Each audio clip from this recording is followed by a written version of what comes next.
Good morning, America. My name is John, and I am the traditional liberal. Regular viewers, all 5 of you, I see you there, will notice that I often have uncomplimentary things to say about feminism. But why is that? I mean, equal rights for men and women are good, right? I certainly think so. And if that's all that feminism was, I'd be happy to count myself among their ranks. But that's not what it is. You see, if it was just equal rights, feminism as a whole would have dusted off their hands and declared victory. You could argue about the abortion rights, but then I have to bring up the draft. Okay, it's 2 gendered laws that determine what we can do with our bodies. They're not the same exactly, but still worth considering. Now, you see, feminism these days, at least, is about sameness. They want men and women to be the same. Same work, same effort, same results. And they want to deny that our biology is different. In the US, the average height for a man is 5'9". For a woman, it's 5'3.5". The average weight for a man is 199, 170 for a woman. And to use just 2 metrics for strength and fitness, the average man can bench press 135 and the average woman 60 to 90 pounds. The average 1 mile run for a man is 9 to 10 minutes, and for a woman it's 10 to 12.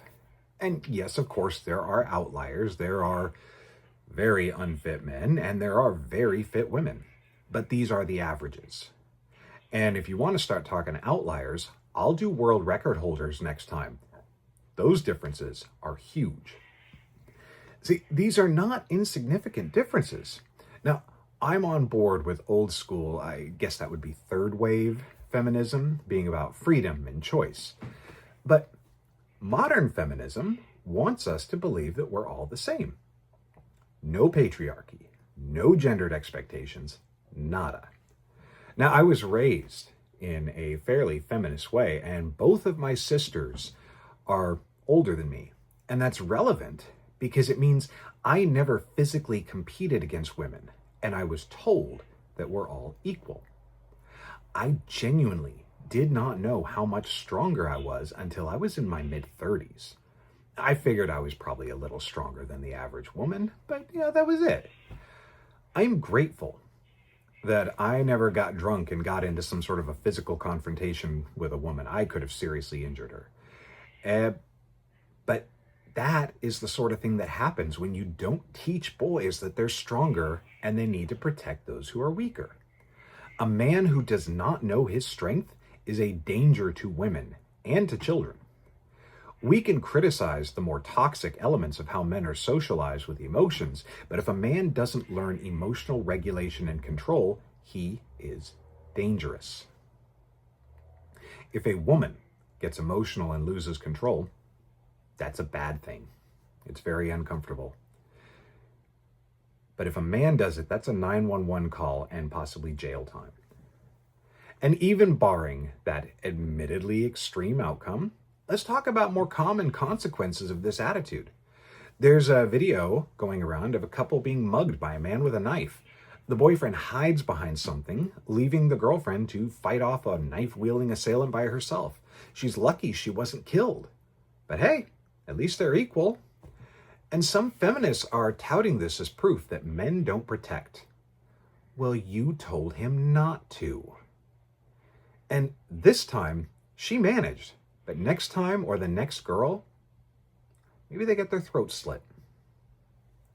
Or, again, less extreme, the icks. A feminist says she wants an emotionally intelligent man, but can't define what that means, of course. She wants 50-50 in all things, and she finds a feminist man who is everything she said she wants. But she gets the icks, because deep down she knows this isn't right. So then she goes on Reddit and tries to convince women like my wife that they're wrong, and try to convince men like me that I would be better off with a feminist. I'm not kidding. I am not making that up. That happens. Okay? They actually come for the trad husband and say, you'd be better off with a feminist. Maybe I'm being too harsh with modern feminists. I mean, maybe my personal experience isn't very representative. I am just one man. And my opinion is based solely on interacting with feminists on places like Reddit, Facebook, Instagram, YouTube, in college, at work, in social settings, and in my personal friend group. So maybe that's not all of them. But even if I am being overly harsh and judging a large group by the actions of a lot of them, there's something else.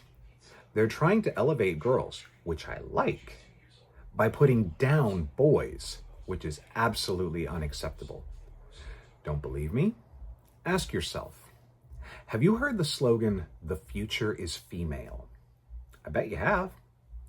And I bet you never stopped and asked yourself what kind of a message that sends to a young boy.